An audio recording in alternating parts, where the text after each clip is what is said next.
Olá, tudo bem? Sejam todos muito bem-vindos mais uma vez aqui ao nosso canal. É sempre um grande prazer estudar a Palavra de Deus com você.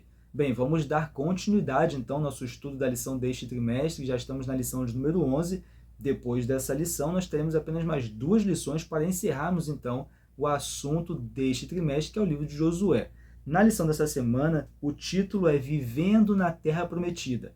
Na lição da semana anterior, nós estudamos ali o conceito da tipologia bíblica, onde nós vimos ali o tipo e o antítipo. Compreendemos que Josué se enquadra nesse conceito, onde Josué é um tipo de Cristo, né, um símbolo prefigurando a figura de Cristo, e Cristo justamente é o antítipo, né, é o figura original, digamos assim. Então é muito importante, se você não estudou a temática da lição da semana passada, retorne lá na temática da lição 10 e estude, porque traz esse conceito que é muito importante, que nos ajuda a compreender a palavra de Deus como um todo. Essa ideia da tipologia bíblica. Então retorne lá na lição número 10, porque vai valer muito a pena, porque vai te fazer entender, vai nos ajudar a entender melhor esse conceito da tipologia bíblica.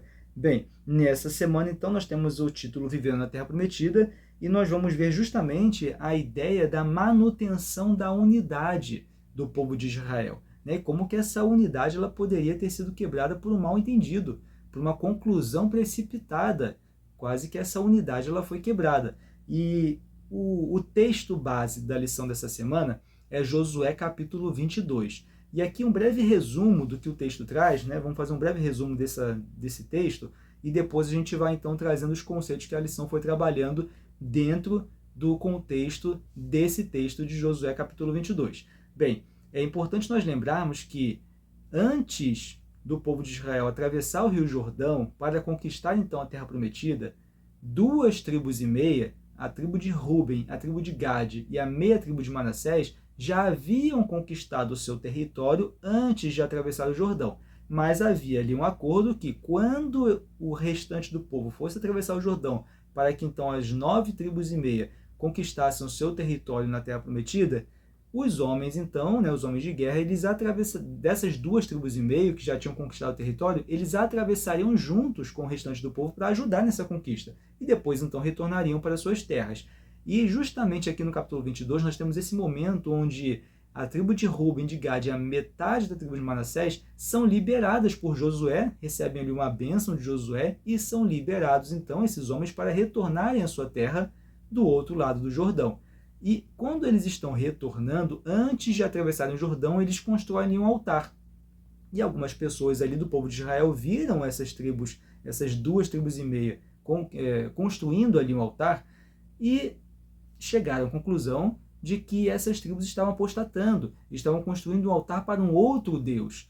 E é claro que isso se espalhou e chegou então nos líderes, chegou em Finéias, que era um líder ali religioso, neto de Arão, e acabou que essa conclusão precipitada de que essas tribos estavam então apostatando gerou toda uma problemática que poderia ali ter quebrado a unidade completamente do povo de Israel.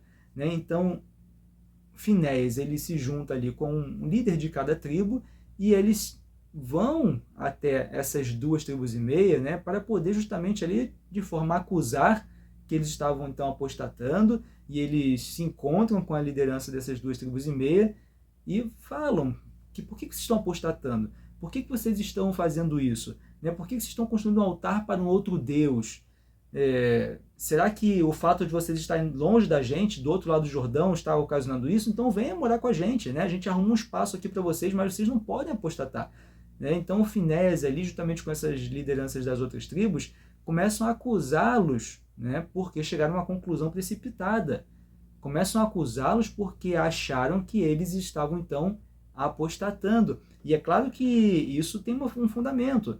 A gente vai discutir isso aqui um pouco mais à frente, esse zelo de Finéias, comparado ali em Números 25, a gente vai tratar isso um pouco mais para frente. Mas a ideia foi essa. Então eles acusam, porém, depois de escutar então essas duas tribos e meia, essa acusação, eles mostram que não era aquilo que eles estavam pensando, mas era apenas um memorial de tudo aquilo que aconteceu. E lembre que quando o povo de Israel atravessou o Jordão para ir conquistar a Terra Prometida, o que foi tirado do meio do Jordão algumas pedras para ser criado, então, um memorial, justamente para que esse evento fosse lembrado, né? E de forma talvez semelhante, essas 2,5 tribos, ao retornar, talvez tiveram ali a mesma intenção. Mas a questão é, o fato de não terem perguntado, digamos assim, acabou gerando todo esse contexto. Então, alguém viu, algumas pessoas viram aquilo e gerou todo um burburinho. E essa acusação precipitada, uma conclusão precipitada, quase desmontou ali a unidade do povo de Israel. Bem, aqui é um resumo, um breve resumo do capítulo 22, que vale muito a pena ler o capítulo 22 por completo para você se inteirar completamente ali nesse contexto. Mas o primeiro conceito, então nós vimos o resumo desse texto. E aí agora vamos tirar alguns conceitos dentro dessa temática desse texto, assim como o autor da lição fez. E o primeiro deles é o comprometimento. Por quê? Esses povos, né, essas tribos, essas 2,5 tribos, eles tiveram o comprometimento de ir ajudar os seus irmãos na conquista da Terra Prometida. Então, apesar deles já terem ali a sua terra do outro lado do Jordão, eles tiveram o comprometimento, conforme acordado, eles foram, né, e atravessaram o Jordão junto com as outras tribos para ajudá-los, então, na conquista da Terra Prometida.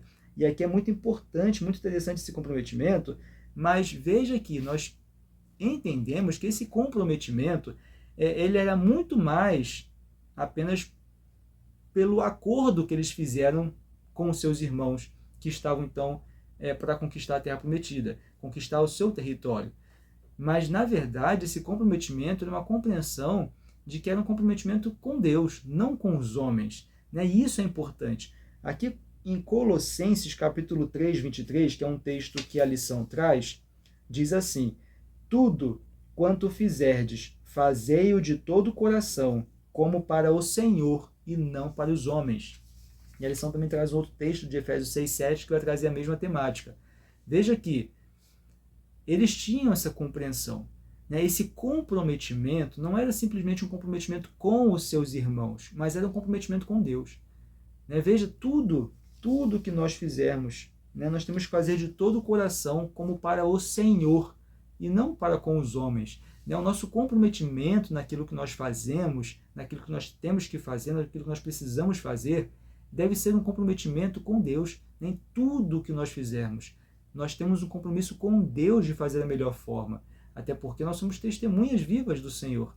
Então é evidente que nós precisamos fazer tudo da melhor forma, porque isso vai honrar o nome de Deus. Então tudo que nós fazemos, e aí aqui incluo tudo, quando a gente fala tudo é tudo, né? Então tudo que nós fizermos, né, nós precisamos compreender que é um compromisso com o Senhor, né? E por isso nós precisamos fazer da melhor forma possível, porque é um compromisso com Deus e não com os homens. E é evidente que essas tribos, essas 2,5 tribos, então, que eles se comprometeram a atravessar o Jordão juntos com o restante do povo de Israel para ajudá-los na conquista da terra, percebemos que eles tinham esse entendimento.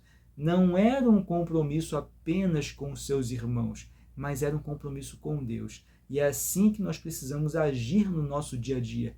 Tudo que nós fizermos, nós precisamos entender que temos um compromisso com Deus. E por isso nós precisamos fazer da melhor forma, porque Deus ele não merece menos do que o melhor. E precisamos então ter esse compromisso, ter essa compreensão. E não é fácil às vezes a gente faz da melhor forma, às vezes a gente desanima e às vezes a gente faz de uma forma que não é a melhor, mas nós precisamos buscar o Senhor e buscar a partir desse entendimento fazer da melhor forma, porque estamos fazendo para Deus. Quando você faz alguma coisa no seu trabalho, não é exatamente para o seu chefe que você está fazendo, né? Não é exatamente para uma outra pessoa que você está fazendo, ou em qualquer atividade do seu dia a dia, mas é para Deus.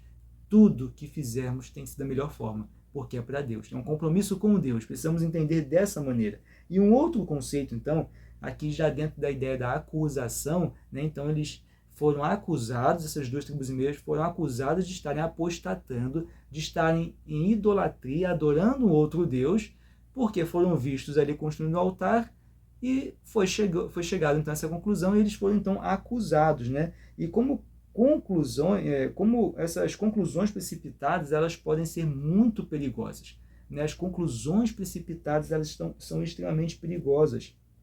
Os acusados, inclusive, a gente lendo o texto do capítulo 22 de Josué, a gente percebe que aqueles que estavam acusando já estavam tratando aquelas 2,5 tribos como se não fizessem parte mais do povo de Israel.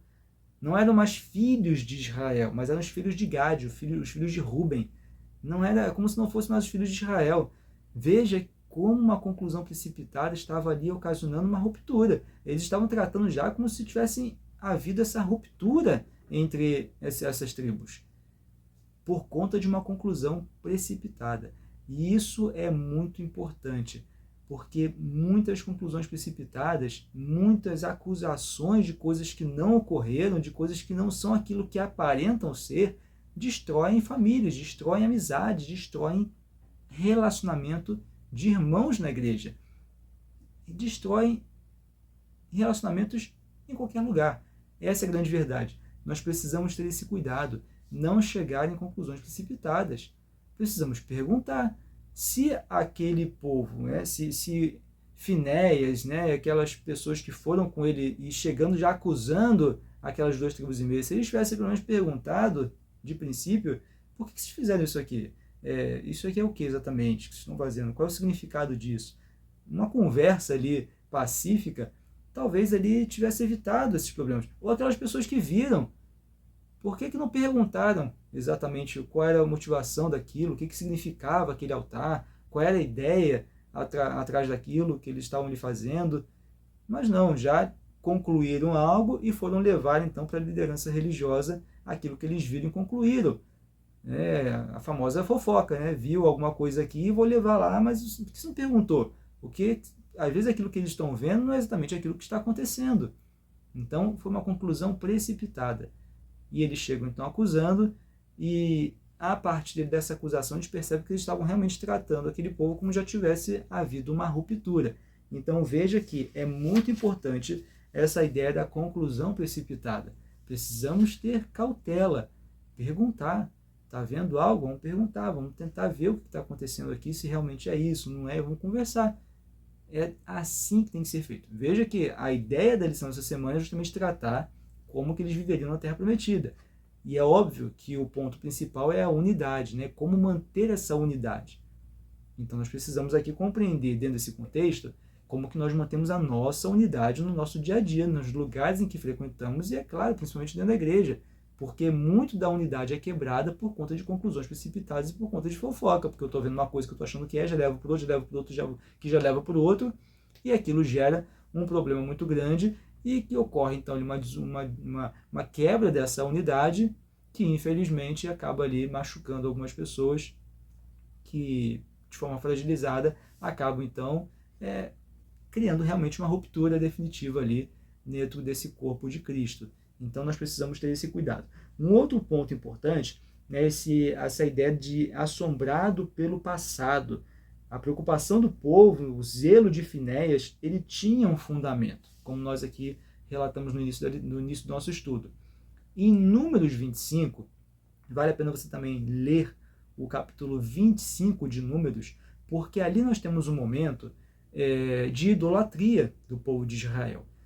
Nós temos as mulheres ali moabitas, elas foram orientadas por Balaão, inclusive você tem essa confirmação, porque o texto de Números 25 não fala disso, mas quando você vai em Números 31, 16, você vê ali que Balaão orientou essas mulheres para seduzir o povo de Israel, para que eles então adorassem Baal-peor, né? Entrassem ali nesse sistema de idolatria, e todas as práticas ali idólatras que envolviam práticas sexuais ilícitas, enfim. E Balaão então orientou, porque veja que os textos anteriores, no capítulo 24, 23 de Números, você tem ali as 3 tentativas de Balaão de amaldiçoar o povo, mas Balaão não conseguiu amaldiçoar, o Senhor não permitiu. E Balaão então, logo no texto seguinte, o capítulo 25 de Números, nós temos ali justamente o que Balaão orientou. Lembra que eu falei aqui, no livro de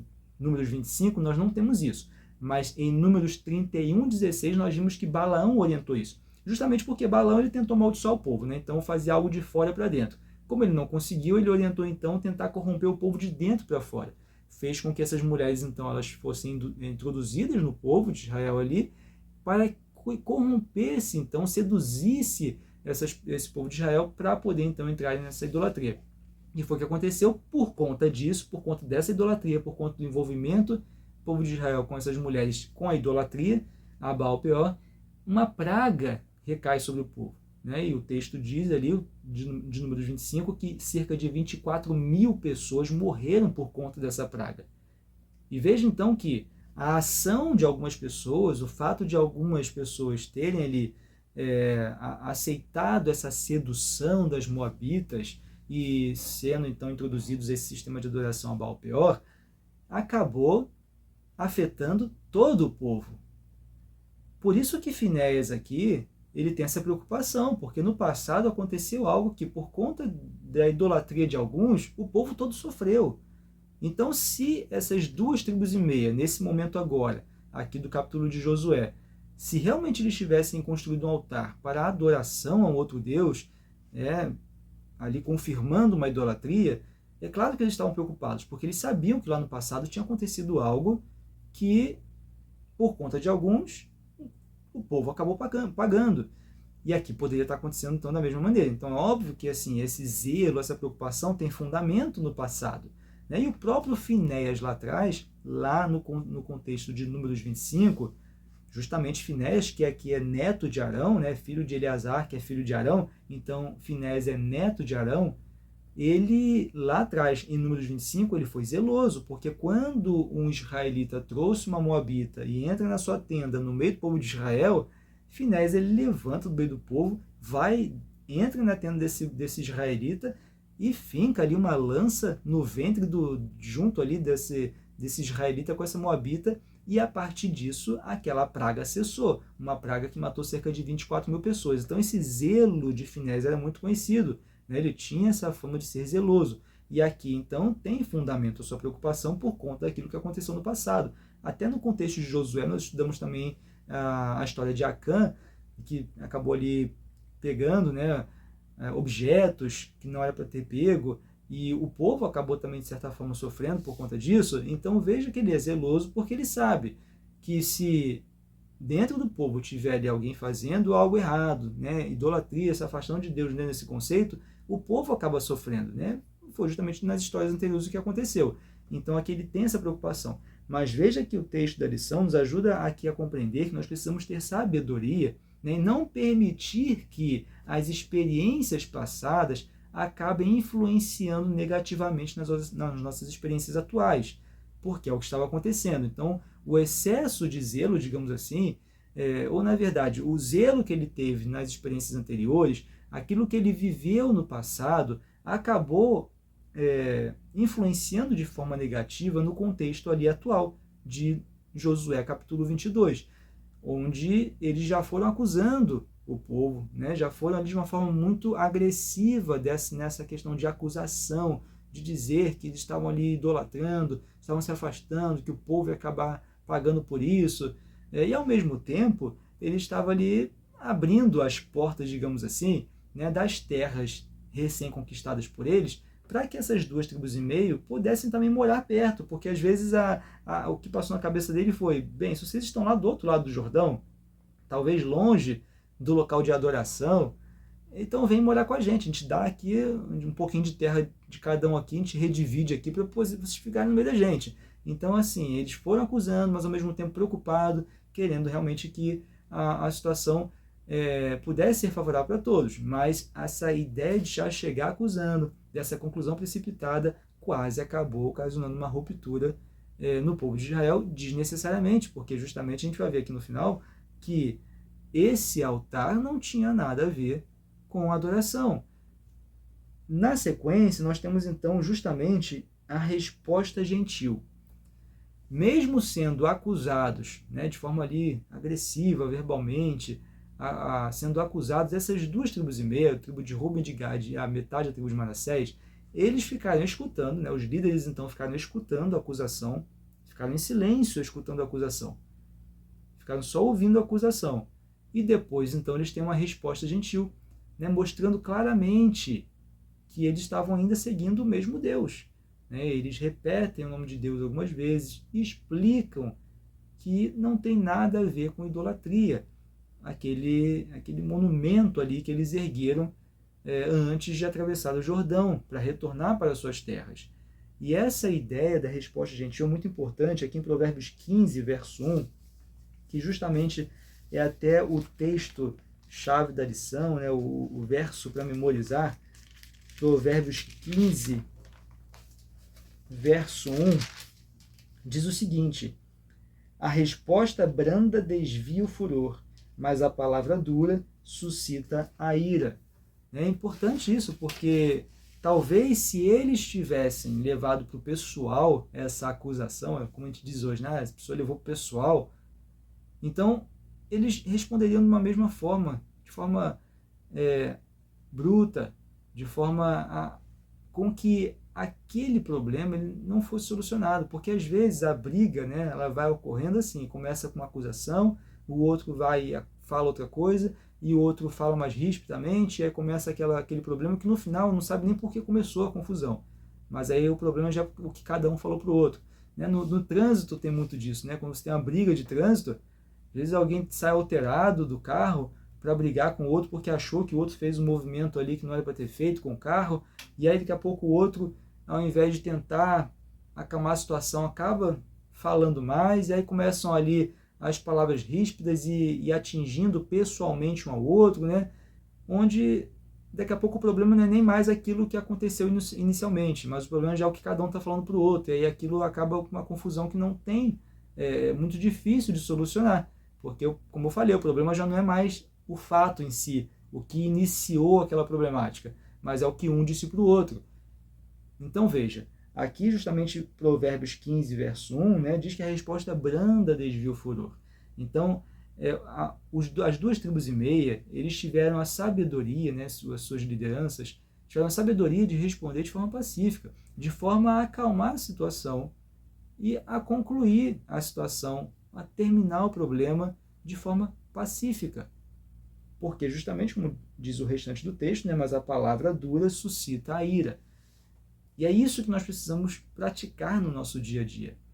Né? Mesmo quando somos acusados de algo que nós não estamos fazendo, não fizemos, ou não é bem assim como o outro está entendendo, nós precisamos compreender que a maneira que vamos responder à acusação, ela justamente pode piorar a situação e levar a um problema que praticamente não terá solução, ou nós podemos ali já encerrar com a nossa resposta o problema. Então, às vezes, está na nossa mão concluir essa questão, essa acusação que veio de outra pessoa. Mas, às vezes, justamente como eu falei, está na nossa mão resolver essa problemática. Né? Precisamos, então, agir com sabedoria, assim como esse povo ali, como essas duas tribos e meia, agiram para acalmar a situação e encerrar um problema que poderia justamente ocasionar uma ruptura definitiva, uma guerra ali entre essas tribos. Bem, e para fechar a lição, nós temos a resolução de conflitos, né? A unidade, perceba, a unidade ela nunca pode ser um argumento para ignorar a verdade ou abandonar os princípios bíblicos. Né? Nós precisamos sim buscar sempre manter a unidade, né? Responder de forma branda e buscar mantermos então a unidade. Como nós já discutimos em umas 3 lições anteriores, a ideia de sermos pacíficos, né? Sermos pacifistas, buscarmos realmente encerrar conflitos, né? Buscarmos viver de forma pacífica com o outro.